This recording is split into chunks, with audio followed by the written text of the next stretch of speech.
네, 오늘은 요한복음 1장 29절로 51절 말씀을 통해서 깊이 알고 널리 알리자라는 제목으로 은혜를 나누고자 합니다. 2016년 벌써 몇 주가 지나갔습니다. 여러분, 이 새해를 시작하시면서 새해 결심을 맺으신 분들이 꽤 되실 줄로 믿습니다.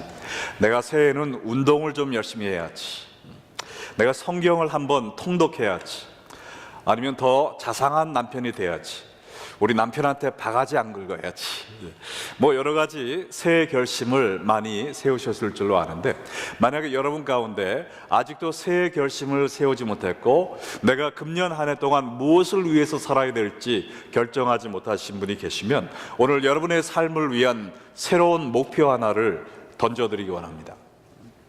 근데 이 목표는 단지 이번 한 해를 살기 위한 목표가 아니라 여러분 온 삶 전체를 위한 목표가 돼도 충분한 가치가 있는 목표라고 믿습니다. 이 목표가 무엇이냐? 바로 그리스도를 깊이 알고 널리 알리자 하는 것입니다. 한번 따라해 볼까요? 그리스도를 깊이 알고 널리 알리자. 이것은 우리의 온 인생을 투자해도 아깝지 않을 만한 가치 있는 목표인데요, 이것은 왜냐하면 바로 이것이 우리를 향한 하나님의 소원이기 때문에 그렇습니다. 이 세상을 향한 하나님의 뜻이기 때문에 그렇습니다. 예수님이 오신 목적이기 때문에 그렇습니다. 오늘 읽은 본문 요한복음 1장 29절에 보면 세례 요한이 예수님을 온 세상에 공식적으로 소개하는 장면이 나오는데, 예수님의 삶의 목적이 무엇인가 보여주고 있습니다.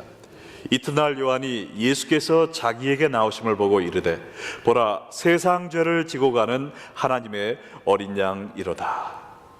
세상 죄 지고 가는 하나님의 어린 양으로 예수님은 오셨습니다. 이 어린 양이라는 것은 구약 성경의 아주 중요한 주제인데요, 창세기 22장에 보면 하나님께서 아브라함에게 그의 아들 이삭을 제물로 바치라는 명령을 하셨습니다.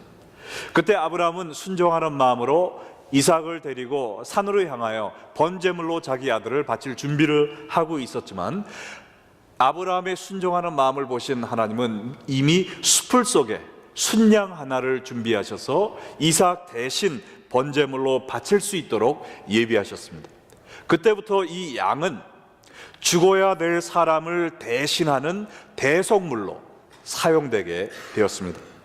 그래서 구약 성경에 보면 성전에서 아침 저녁으로 양 한 마리씩을 바치면서 사람들의 죄를 용서하는 그러한 예식을 거행을 했습니다.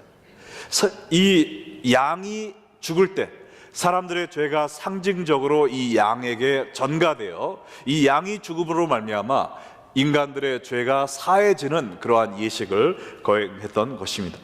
그러나 이 양 자체로는 사람들의 죄를 대속할 자격이 없습니다. 양의 피로 사람의 죄가 씻어질 수가 없습니다. 그러나 양은 바로 장차 오실 온전한 하나님의 어린 양을 전조하는 대형물로 쓰여졌던 것입니다. 이사야서 53장에 보면은 메시아에 대한 예언이 나와 있는데, 우리는 다 양 같아서 그릇 행하여 각기 제 길로 갔거늘 하나님께서 우리의 모든 죄악을 그에게 담당시키셨다 그랬습니다. 그의 상함은 우리의 죄악을 위함이었고, 그가 징계를 받음으로 우리가 평화를 누렸고, 그가 채찍을 맞음으로 우리가 남을 입는다고 장차 오실 거룩한 메시아 하나님의 어린 양에 대해서 예언을 하고 있습니다. 그래서 구약 전체를 보면은 언젠가 우리 죄를 대속하실 하나님의 아들, 그 어린 양이 오실 것입니다. 메시아가 오실 것입니다. 이것을 계속 외치고 있는 것이 구약의 전체의 메시지입니다. 그러던 어느 날 예수님이 이 땅에 오시고, 세례 요한이 이스라엘 사람들이 수천 년 동안 듣기 원했던 그 중요한 진리를 선포하고 있습니다. 보라, 이 세상 죄를 지고 갈 하나님의 어린 양이시다 라고 예수님에 대해서 선포한 것입니다. 이 어린 양을 보내신 하나님이 원하시는 가장 큰 것이 무엇일까요? 두 가지인데요. 첫 번째는 우리가 이 예수님을 깊이 알므로 말미암아 우리가 죄를 사함받고 구원받는 것입니다. 할렐루야. 두 번째는 나 혼자만 예수님을 알고 구원받는 것이 아니라 이 예수님을 널리 알림으로 말미암아 이 세상에 있는 모든 민족들이 예수님을 통하여 구원받는 그 기쁨인 것입니다. 그러므로 우리의 삶의 목적이 무엇이냐? 하나님께 영광을 돌리는 것인데 무엇이 바로 하나님께 가장 영광되는 삶이냐? 예수 그리스도를 깊이 알고 널리 알림으로 말미암아 우리와 모든 백성들이 주의 백성이 되어 천국 시민이 되는, 구원받는 이것이 하나님께 가장 큰 영광이 되는 삶인 줄 믿으시기 바랍니다. 예수님은요 꼭 돌아가실 필요가 없었습니다. 얼마든지 우리 죄악에 빠진 인간 세상 무리들을 죄 가운데 멸망하도록 그냥 내버려 두셔도 아무 문제가 없었습니다. 그리고 또 다른 사람을 창조하면 되잖아요. 그러나 우리를 향한 하나님의 사랑이 그렇게 내버려 두지 않으셨습니다. 우리 대신 예수님이 자신의 목숨을 바침으로 말미암아 우리의 대성물이 되어 주셔서 우리가 그를 믿음으로 천국에 들어갈 수 있도록 희생 제물이 되기 위하여 하나님의 어린 양으로 오신 것입니다. 요한복음 뒤에 나오겠지만 예수님은 친히 말씀하시기를 내가 내 양들을 위하여 내 목숨을 버린다 그랬습니다. 이를 내게서 빼앗는 자가 있는 것이 아니요 내가 스스로 버립니다 말씀하셨습니다. 여러분과 저의 구원을 위하여 스스로 목숨을 버리신 하나님의 어린 양 예수 그리스도, 이 예수님을 믿고 이 예수님을 전파하는 것만이 하나님께 가장 큰 또 가장 보람된 삶이 됨임을 믿으시기 바랍니다. 그러므로 아직 여러분 가운데 아주 예수님을 개인적으로 만나지 못해 구원을 받지 못한 분이 계시다면 오늘 바로 이 시간 예수님을 구주로 영접하심으로 말미암아 구원의 선물을 받으시기 바랍니다. 그러나 여러분 가운데 이미 구원을 받은 많은 분들이 계시는 것을 제가 알고 있는데요, 우리가 깨달아야 될 진리는 뭐냐면 예수 믿는 것은요 구원받는 그것이 다가 아니라는 것입니다. 구원받는 것은 시작에 불과합니다. 구원받았으면 예수님을 위해 살아야죠. 하나님을 위해 살아야죠. 하나님이 원하시는 가장 큰 소원이 무엇입니까? 이 세상에 있는 모든 백성들이 예수님을 믿고 구원받는 것입니다. 그러므로 우리가 예수님께 부름받는 그날까지 이 복음을 외치며 더 많은 사람에게 이 구원의 소식을 전하다가 천국에 가는 것이 우리의 살 도리인 것을 믿으시기 바랍니다. 자, 그러면 우리가 이 사명을 어떻게 감당해야 될까요? 우리의 삶의 목표와 방향을 하나로 줄여서 얘기한 것이 오늘 설교 제목이죠. 깊이 알고 널리 알리자. 예수 그리스도를 깊이 진심으로 만나고 알고 그 다음에 이 예수님을 온 세상 끝까지 전하자는 것입니다. 오늘 요한복음 1장 후반부에 있는 본문에 보면은요 이러한 삶을 살다 간 세 사람의 이야기가 나와 있습니다. 예수님의 제자들이 다른 거 한 게 아니더라고요. 예수 그리스도를 알고 그를 알리는 일을 하다가 하나님께 부름을 받았습니다. 오늘 이 세 사람의 이야기를, 삶을 살펴보면서 바로 이 이야기가 여러분의 인생의 이야기가 되길 원합니다. 아무개 집사님, 아무개 장로님, 아무개 권사님 어떠한 삶을 사셨습니까? 하면은 네, 그분은요 평생 동안 그리스도를 깊이 알고 그리스도를 널리 알리다가 부름받으신 분입니다 라는 이야기가 나오기를 바랍니다. 여러분, 저도 제가 이 세상을 떠날 때 제 비석에 그때 살아계시는 분이 있다면 그렇게 써주세요. 그리스도를 깊이 알고 널리 알리다 간 사람. 그러한 비문이 제게 쓰여질 수 있는 삶을 산다면 저는 하나님 앞에 떳떳한 마음으로 갈 수 있을 것이라 믿습니다. 제일 먼저 세례 요한의 삶을 살펴보겠습니다. 세례 요한은 예수님을 어떻게 깊이 알았나? 성령이 비둘기처럼 예수님 위에 강림하는 것을 보며 예수님이 하나님의 아들이심을 깊이 알았습니다. 요한복음 1장 32절로 34절에 보니까 요한이 또 증언하여 이르되 내가 보매 성령이 비둘기같이 하늘로부터 내려와서 그의 위에 머물렀더라. 나도 그를 알지 못하였으나 나를 보내어 물로 세례를 베풀라 하시는 그이가 나에게 말씀하시되 성령이 내려서 누구 위에든지 머무는 것을 보거든 그가 곧 성령으로 세례를 베푸는 이인 줄 알라 하셨기에 내가 보고 그가 하나님의 아들이심을 증언하였노라 하니라. 하나님은 이미 세례 요한에게 말씀하셨던 것이죠. 네가 요단강에서 수많은 사람에게 세례를 베풀 건데 어느 날 내가 보낸 메시아가 내 앞에 올 것이다. 이 메시아를 네가 어떻게 알 거냐면은 바로 이 방법이다. 그가 세례를 받을 때 성령이 하늘부터 내려오셔서 비둘기처럼 그 머리 위에 임하는 것을 볼 것이다. 근데 진짜 그가 세례를 주다 보니까 어느 날 한 분의 머리 위에 성령이 비둘기처럼 강림하는 것을 보았습니다. 근데 그뿐만 아니라 하늘에서 소리가 나기 시작했죠. 이는 내 사랑하는 아들이요 내 기뻐하는 자니라 라는 우렁찬 하나님의 소리가 울려 퍼졌습니다.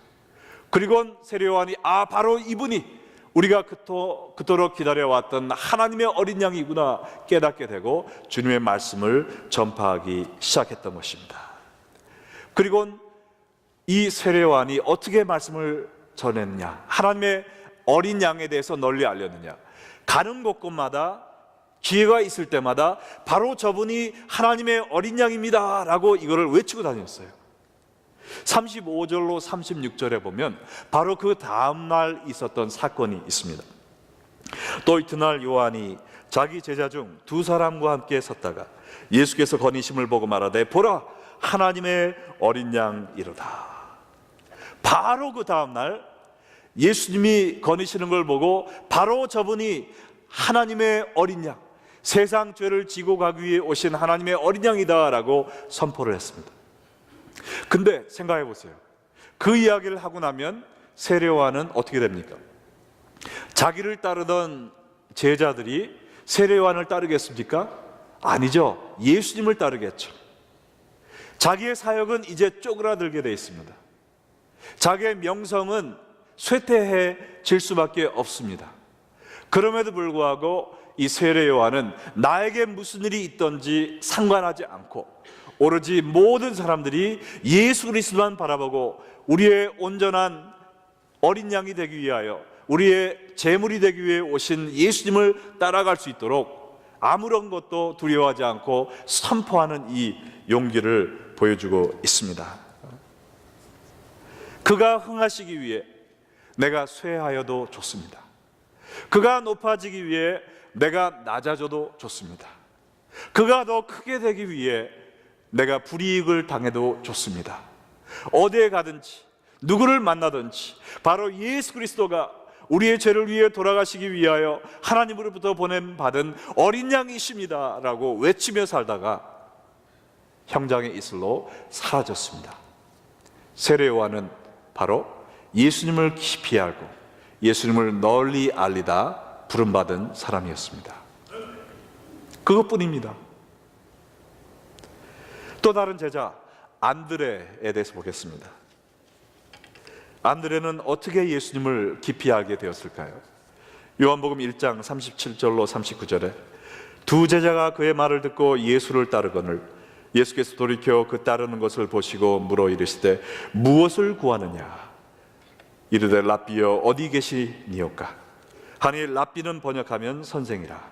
예수께서 이르시되 와서 보라.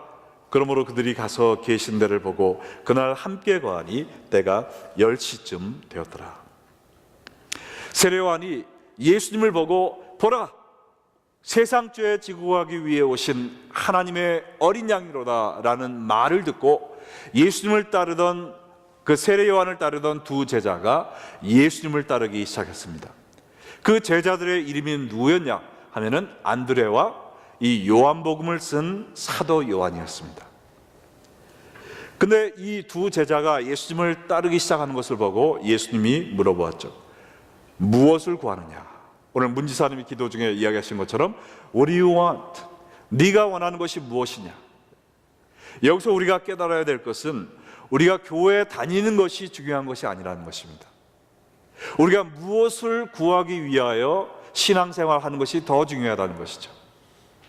교회에 내가 평생 다녔으니까, 안 나가면 마음이 찝찝하니까, 우리 부모님 때부터 교회를 다녔으니까 오늘도 내가 교회 가야지, 그래서 가는 것이 아니라는 것이죠. 예수님을 만나기 위하여, 예수님을 깊이 알기 위하여 교회에 나오는 것이 참된 신앙생활이라는 것입니다. 그것이 바로 우리가 구해야 될 것이라는 것이죠. 그 말을 듣고 안드레가 이야기합니다. 라비여 어디 계시오니이까?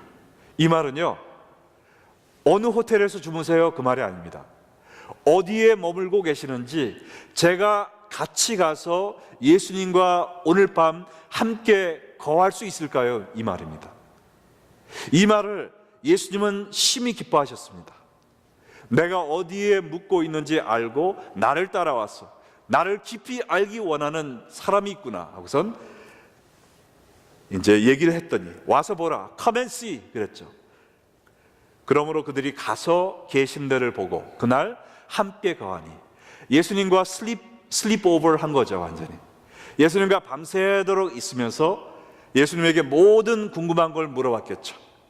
예수님의 말씀을 들으면서, 야, 바로 이 사람이 우리 세례 요한 선생님이 말씀해 주신 것처럼 그 구약에서 예언된 메시아가 맞구나.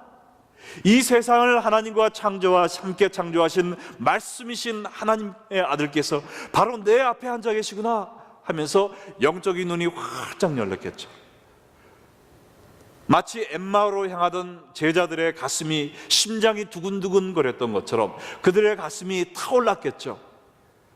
예수님이 오셨구나, 메시아가 오셨구나 하면서 뜬 눈으로 밤을 새우며 예수님과 교제를 나누고 예수님을 깊이 알게 되었을 것입니다. 그리고는 무엇을 했는지 보시겠어요? 40절로 42절에 보면 이 안드레가 예수를 만나고 바로 그 다음날 아침에 예수님을 널리 전하기 위하여 자기의 형에게 달려간 걸 볼 수 있습니다. 요한의 말을 듣고 예수를 따르는 두 사람 중에 하나는 시몬 베드로의 형제 안드레라. 그가 먼저 자기의 형제 시몬을 찾아가 말하되 우리가 메시아를 만났다 하고, 메시아는 번역하면 그리스도라. 데리고 예수께로 오니 예수께서 보시고 이르시되 내가 요한의 아들 시몬이니 장차 게바라 하리라 하시니라. 게바는 번역하면 베드로라. 여러분, 베드로를 만나기 위해 달려가는 안드레를 한번 상상해 보세요.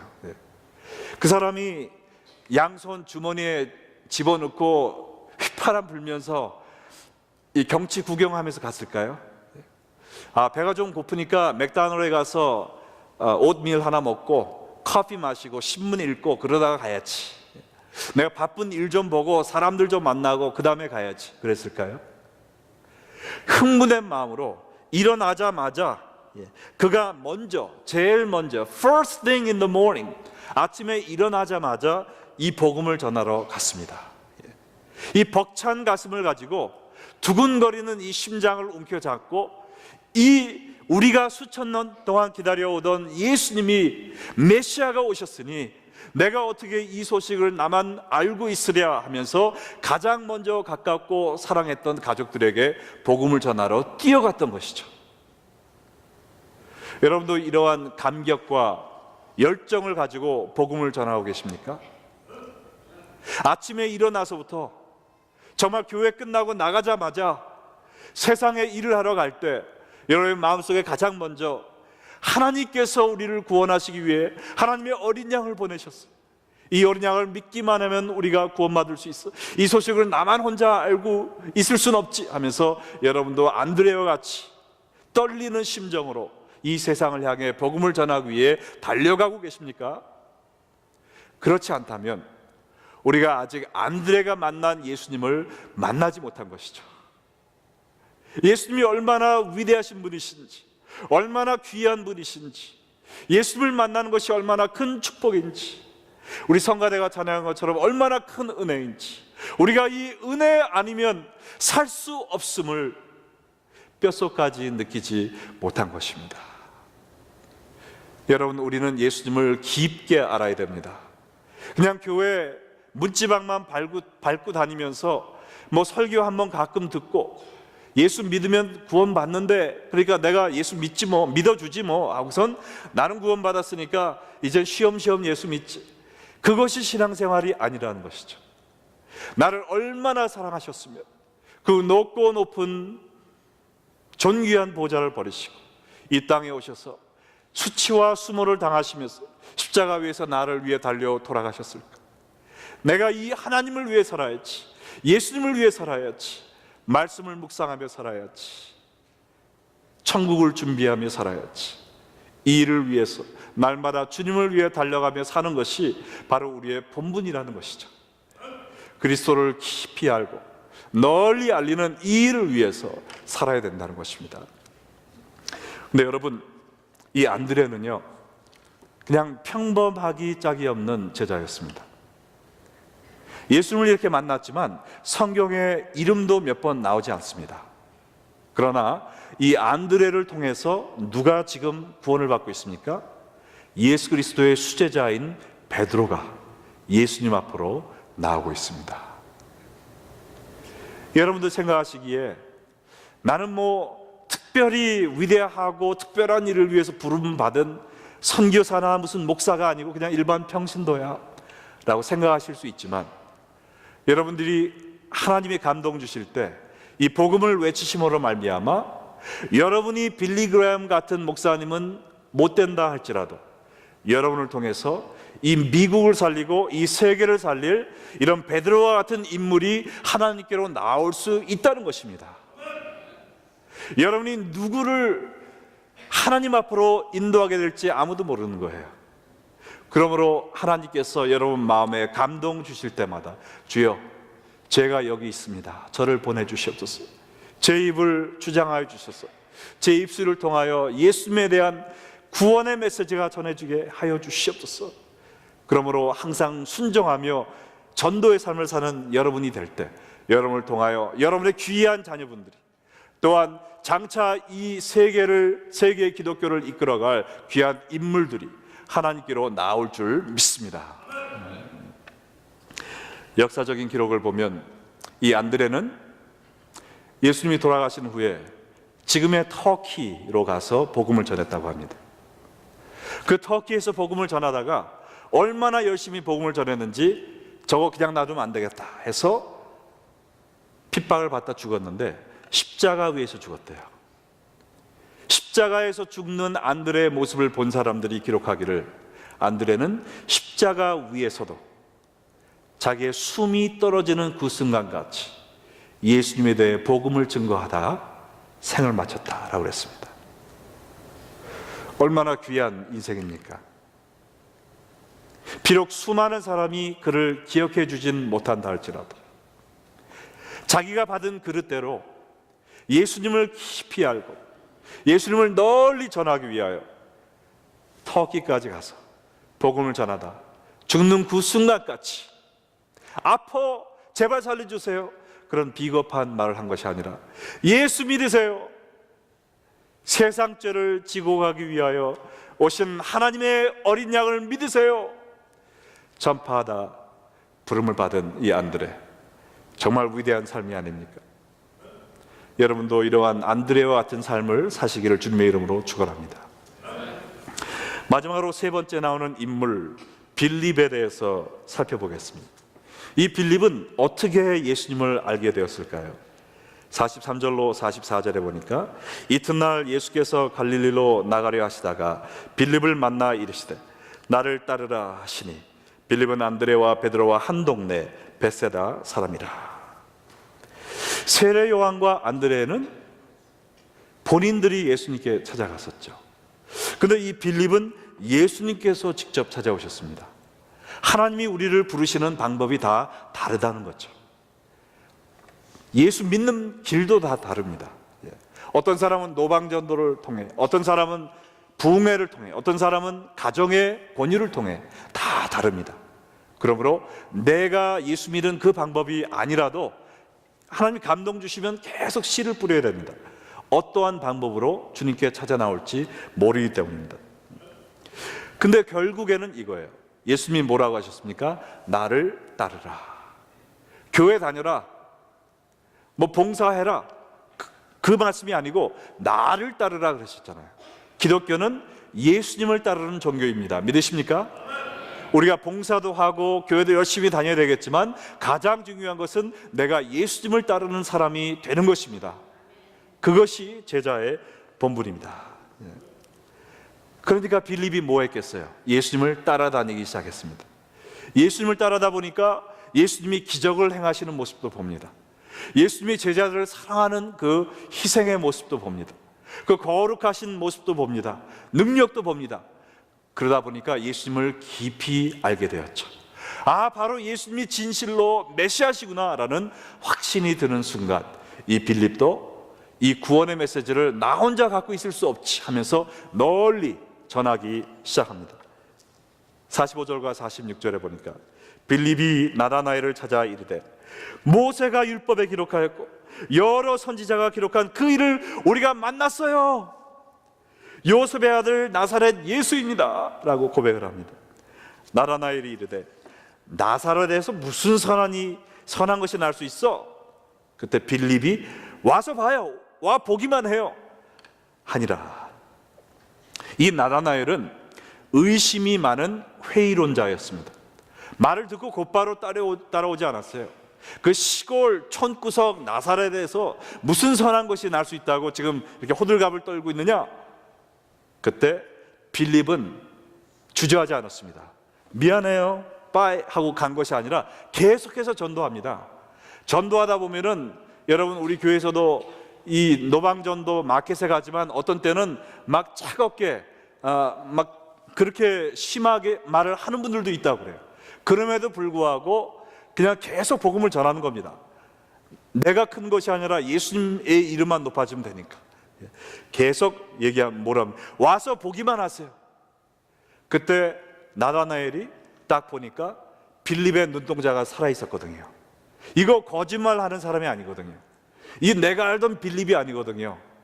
그러니까 컨빈스가 돼가지고 따라갑니다.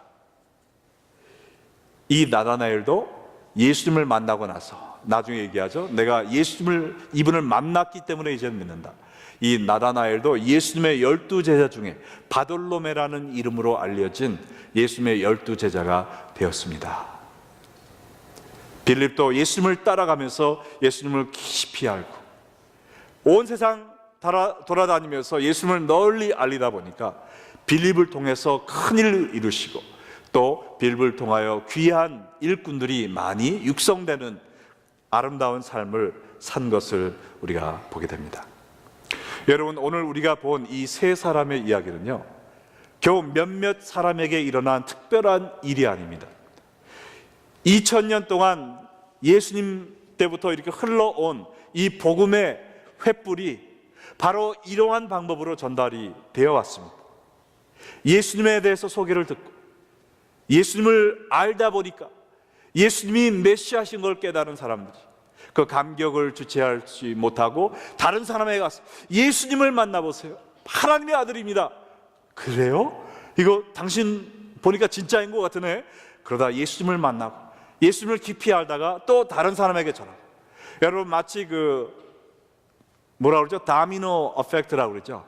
다미노가 이렇게 쫙 세워져 있는데 탁 넘어지면 또 그게 또 넘어지면서 다른 다미노를 건들고, 그럼 또 넘어지면서 다른 다미노가 이렇게 건드려지고 또 넘어지면서 이렇게 쫙 연결이 되지 않습니까? 이와 같이 정말 2000년 역사 동안 예수님을 만난 분들이 예수님 앞에 경배하며 그 앞에 엎드렸습니다. 혼자 엎드러진 것이 아니라 그의 삶을 통해 다른 사람들이 예수님의 사랑으로 만져지기 시작한 거죠. 그들도 예수님을 알면서 주 앞에 경배하며 엎드려지고, 그들의 삶을 통해 또 다른 사람들이 예수님을 알고 또 알리게 되고, 또 예수님을 알고 알리게 되고, 이런 식으로 여러분에게까지 이 복음이 계속 전달된 것입니다. 근데 여러분의 대회에 와서 복음을 딱 받아들였습니다. 가슴에 딱 뭐가 꽂혔어요. 아, 예수님이 나의 구주시구나. 그래, 맞아, 믿어야지. 근데 넘어지질 않아요.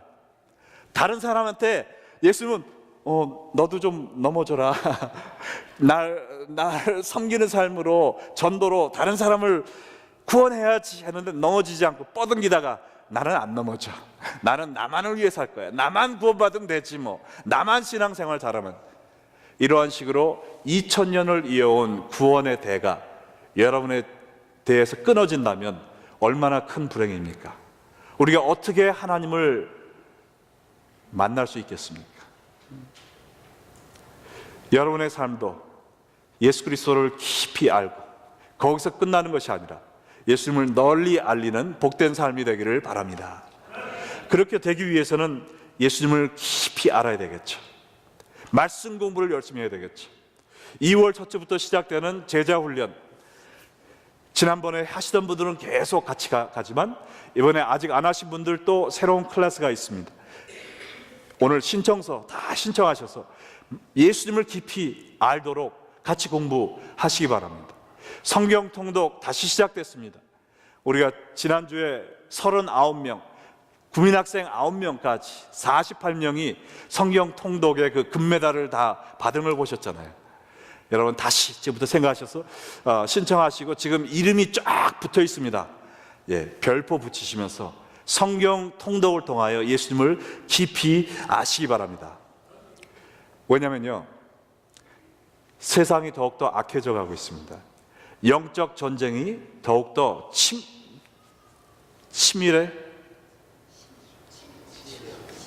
치열해지고 있습니다. 영적 전쟁이 더 치열해지고 있단 말입니다. 몇 달 전에 월스트리트 저널에서 세계 종교의 전망을 내놓았습니다. 2050년도에는 세계 종교가 어떻게 변할 것인가, 지금 현재의 일어나는 현상들을 분석해서 2050년도에 일어날 세계 종교 분포를 분석해 놓았는데요, 여기 첫 번째 슬라이드에 보시면 위에 있는 파란색이 지금 기독교입니다. 기독교 인구가 2.17 빌리언 피플이 있다는 거예요. 21억이 지금 있는데 30년 후, 거의 30-40년 후에 2.92 빌리언으로 늘 것이다. 기독교도 지금 팽창해 나가고 있습니다. 그러나 이슬람교는요, 지금 1.6 빌리언밖에 안 돼요. 그럼에도 불구하고 기독교보다 훨씬 더 빠른 가파른 상승세를 보여서 2050년이 되면 거의 기독교와 비슷하게 된다는 것입니다. 각 나라와 대륙별로 인구 증가율과 이슬람 증가율 비교한 표를 오른쪽에 보세요. 이 미국의 전 슬라이드, 이 오른쪽에 보시면 미국은 인구가 26% 늘 전망인데요, 이슬람은 197%가 늘 것이라는 것입니다. 유럽은 6%가 감소할 추세인데 오히려 이슬람은 63%가 는다는 것이죠. 아시아도 22%가 증가할 것인데 이슬람은 지금 추세로 볼 때 48%가 는다는 것입니다. 전 세계적으로 인구가 35% 증가하지만 이 이슬람 인구는 73%, 인구 증가율의 2배 이상으로 더 빠르게 지금 발전하고 있다는 것입니다. 그 다음 슬라이드를 보시면 종교 이동 현상을 볼 때 일어날 전망입니다. 종교를 버릴 사람들, 무교, unaffiliated, 무교를 주장할 사람들이 6,150만 명이 더 늘어난다는 것입니다. 종교를 버릴 사람들이. 이 이슬람은 320만 명이 증가할 거고요.